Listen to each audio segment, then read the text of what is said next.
নতুন বছর নতুন শুরু। আর যদি সেই শুরুটা হয় একদম নতুন ইউনিক একটা রেসিপি দিয়ে, তাহলে কেমন হয় বলুন তো? নববর্ষের স্পেশাল রেসিপি হিসেবে মাছ মাংস সবাই তো বানান, কিন্তু আমি আজকে এমন একটা রেসিপি বানাচ্ছি যেটা দেখে আপনি বলবেন, সত্যি এই রেসিপিটা কেন আগে জানতাম না। একটা সাধারণ রেসিপি, তার যে কি স্বাদ, একবার না বানালে আপনি একেবারেই মিস করবেন। আজকে বানাতে চলেছি বেগুনের একেবারে নতুন ইউনিক একটা স্পেশাল রেসিপি। একবার বানালে বাড়ির সবাই জিজ্ঞাসা করবে, আর আছে নাকি? এই নববর্ষে যদি একটু অন্যরকম নতুন চমক দেওয়ার মতো কিছু বানাতে চান, তাহলে এই রেসিপিটি আপনি ট্রাই করে দেখতে পারেন। আশা করছি আমার মতন করে বানালে আপনাদের ভীষণ ভালো লাগবে। তাই রেসিপিটি আমি কিভাবে বানাচ্ছি, ভিডিওটা কিন্তু পুরোটাই দেখতে হবে। যদি স্কিপ করেন তাহলে অনেক কিছু মিস করে যাবেন, তাহলে সেই স্বাদটা পাবেন না। নমস্কার বন্ধুরা, ইজি কুক চ্যানেলে আপনাদের সবাইকে স্বাগত জানাই। চলুন শুরু করছি। নতুন স্বাদের বেগুনের রেসিপিটি বানানোর জন্য আমি এখানে একটা বেগুন নিয়ে নিয়েছি। আপনাদের পছন্দ মতন আপনারা বেগুনের পরিমাণটা বাড়িয়ে বা কমিয়ে নেবেন। অফ ক্যামেরায় বেগুনগুলোকে দেখুন ঠিক আমি এই রকম কেটে নিয়েছি।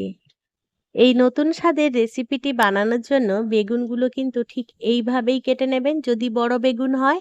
আর যদি ছোট বেগুন হয় তাহলে দু টুকরো করে কেটে নেবেন।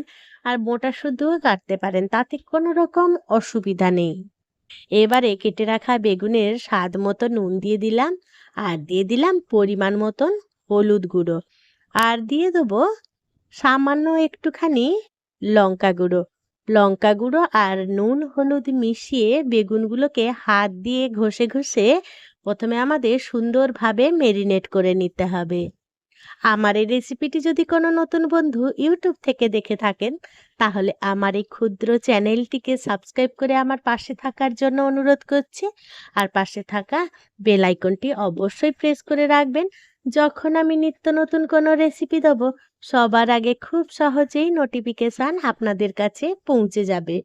কথা বলতে বলতে দেখুন বেগুনগুলোকে হাত দিয়ে বেশ সুন্দর করে ঘষে ঘষে মেরিনেট করে নেব, আর রেখে দেবো প্রায় 10 থেকে 15 মিনিটের মতন। দেখুন বেগুনগুলো সুন্দরভাবে মেরিনেট করা হয়ে গেছে। এবারে আমি 15 মিনিট পর ফিরে আসছি। 15 মিনিট পর গ্যাসে কড়াই বসিয়ে দিয়েছি রান্নার জন্য। কড়াইটা বেশ গরম হয়ে গেলে তাতে পরিমাণ মতন সর্ষের তেল দেবো।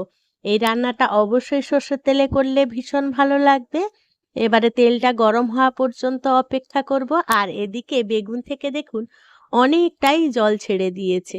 এবারে তেলের উপরে অল্প একটুখানি হলুদ গুঁড়ো দিয়ে দিলাম, যাতে তেলের ছিটেটা বাইরে না আসে। এবারে মেরিনেট করে রাখা বেগুনগুলো এক এক করে দিয়ে দিলাম তেলের মধ্যে। এখানে অবশ্য গ্যাসের ফ্লেম একেবারে মিডিয়াম টু হাইতে রেখে আমাদের এই বেগুনগুলোকে প্রথমে ভাজা করে নিতে হবে। আমি এবারে ঢাকা চাপা দিয়ে দিলাম, এক পিঠ হওয়া পর্যন্ত অপেক্ষা করব। এবারে ফিরে এলাম, এক পিঠ মোটামুটি হয়ে গেছে। এবারে বেগুনগুলোকে উল্টে পাল্টে সুন্দর একটা সোনালী কালার আসা পর্যন্ত আমাদের ভাজা করে নিতে হবে। যখন আপনারা বেগুন ভাজবেন, 10-15 মিনিট আগে থেকে যদি বেগুনগুলোকে মেরিনেট করে নেন, তাহলে বেগুনগুলো খুব সুন্দর তাড়াতাড়ি ভাজা হয় আর তেলটা খুব কম টানে। নতুন রাঁধুনিদের জন্য ছোট্ট একটা টিপস, জানেন তো বন্ধুরা, আজকাল আমি একটু অ্যালুমিনিয়াম কড়াইটা একটু অ্যাভয়েড করে চলছি, কারণ স্বাস্থ্য এবং রান্নার গুণগত মানের দিক থেকে লোহার কড়াই নিঃসন্দেহে অ্যালুমিনিয়াম কড়াইয়ের চেয়ে অনেক অনেক ভালো। তাই আপনারাও অ্যালুমিনিয়াম কড়া একটু অ্যাভয়েড করে চলুন, যেটা আমাদের শরীরের জন্য খুবই ক্ষতিকর। তাই লোহার কড়াই ব্যবহার শুরু করুন। আমার এই মতামতটা আপনাদের ঠিক মনে হলো না ভুল মনে হলো, সেটা অবশ্য আমাকে কমেন্টে জানিয়ে যাবেন। আপনাদের সাথে কথা বলতে বলতে দেখুন বেগুনগুলো খুব সুন্দরভাবে ভাজা হয়ে গেছে। আর বেশি লাল করব না। এবারে বেগুনগুলোকে তেল ঝরিয়ে তুলে রেখে দেবো। বেগুন ভাজাগুলো যে পাত্রে তুলবেন সেই পাত্রটা একটু ছড়ানো হলে খুব ভালো হয়, তাহলে বেগুনটা খেতে ভীষণই মজাদার হবে। তাই এক এক করে আমি একটা থালার মধ্যে বেগুনগুলো দেখুন ঠিক এইভাবে ডেকোরেশন করে নিয়েছিলাম। এবারে নিয়ে নিয়েছি আমার ঘরে পাতা টক দই। আমি এখানে ১ কাপের মতন টক দই নিয়ে নিয়েছি। আপনাদের যদি সম্ভব হয় একদম দইটাকে একটু ছেঁকে নিতে পারেন, তাতে আরো ভীষণ ভালো হয় খেতে। আর বাকি যে উপকরণগুলো লাগবে তার মধ্যে নিয়ে নিয়েছি বেশ কয়েকটা ফ্রেশ কারি পাতা, বেশ কয়েকটা রসুন কুচি করে নিয়েছি আর লঙ্কা কুচি করে নিয়েছি। ঝালটা অবশ্য আপনাদের স্বাদের পরিমাণে বাড়িয়ে বা কমিয়ে নেবেন। এবারে আমরা একটা তড়কা তৈরি করে নেব। তার জন্য ছোট একটা তড়কা প্যান বসিয়ে নিয়েছি। তড়কা প্যানে ১ চামচ মতন সর্ষের তেল দিয়ে দিয়েছি। তেলটা বেশ গরম হওয়া পর্যন্ত অপেক্ষা করব। তেলটা বেশ ভালো করে গরম হয়ে গেলে তাতে ১/২ চামচেরও কম জিরে ফোড়নে দিয়ে দেবো। জিরে দেওয়ার সাথে সাথে কেটে রাখা রসুন, কেটে রাখা লঙ্কা, কেটে রাখা কারি পাতা আর দিয়ে দেবো অল্প একটুখানি হিং। এবারে সমস্ত উপকরণ বেশ ভালো করে একটু নাড়াচাড়া করে মিশিয়ে নেব। এই পর্যায়ে কিন্তু গ্যাসের ফ্লেম একেবারে লোতে করে রাখা আছে, তাই যখন এই ফোড়নগুলো দেবেন অবশ্যই গ্যাসের ফ্লেম লোতে করে রাখবেন। এবারে সমস্ত উপকরণ বেশ ভালো করে নাড়াচাড়া করে একটু ভাজা করে নেব। দেখুন সমস্ত উপকরণগুলো ঠিক এইভাবে ভাজা হয়ে এলে এবারে দিয়ে দেবো ১ চামচ মতন কাশ্মীরি লাল লঙ্কা গুঁড়ো আর দিয়ে দেবো ১/২ চামচেরও কম হলুদ গুঁড়ো। এবারে কিন্তু গ্যাসের ফ্লেম আমি একেবারে অফ করে দিয়েছি।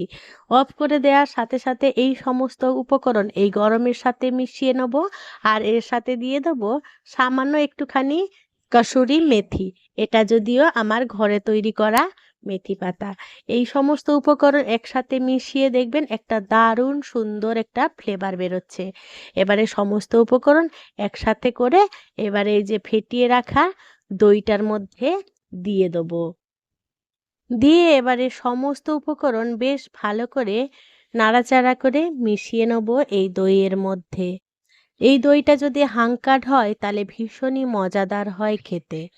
এই পর্যায়ে এবারে দিয়ে দেবো স্বাদ মতো নুন আর দিয়ে দিয়েছিলাম ১ চামচের কম চিনি। চিনিটা কোনো কারণে স্কিপ হয়ে গেছে, তো অবশ্যই আপনারা চিনিটা দেবেন।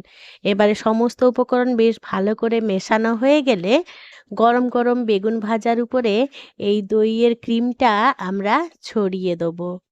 তবে বন্ধুরা আমার হাতে সময় ছিল না আর আমি ভুলেও গেছিলাম যে দইটা একটু কাপড়ে বেঁধে ঝুলিয়ে রাখবো কিংবা একটা বড় ছাঁকনিতে দিয়ে রাখবো।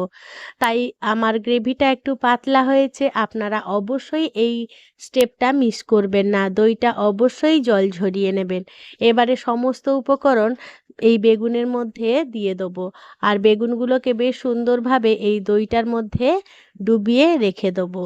এবারে উপর থেকে ফ্রেশ ধনেপাতাও ছড়িয়ে দিতে পারেন, তবে আমি ধনেপাতা ছড়াইনি, আমার বাড়ির সদস্যরা পছন্দ করে না।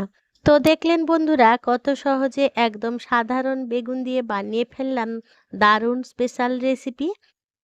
আপনারা অবশ্যই একবার বাড়িতে ট্রাই করে দেখবেন আর কেমন লাগলো কমেন্টে জানাতে একেবারেই ভুলবেন না। আর এই নতুন বছরের শুরুটা হোক নতুন স্বাদ, নতুন আনন্দ আর পরিবারের সঙ্গে সুন্দর মুহূর্তে ভরা। সবাইকে জানাই শুভ নববর্ষের আন্তরিক প্রীতি ও শুভেচ্ছা। আপনাদের জীবনে আসুক সুখ, শান্তি আর অনেক ভালোবাসা। আর এমনই নতুন রেসিপি নিয়ে আমি হাজির হব খুব তাড়াতাড়ি। তাই আমার এই ক্ষুদ্র চ্যানেলটিকে সাবস্ক্রাইব করে আর রেসিপিটি যদি ভালো লেগে থাকে লাইক, কমেন্ট, শেয়ার করতে একেবারেই ভুলবেন না। আপনারা ভালো থাকবেন, সুস্থ থাকবেন। দেখা হবে পরের কোনো নিত্য নতুন রেসিপিতে।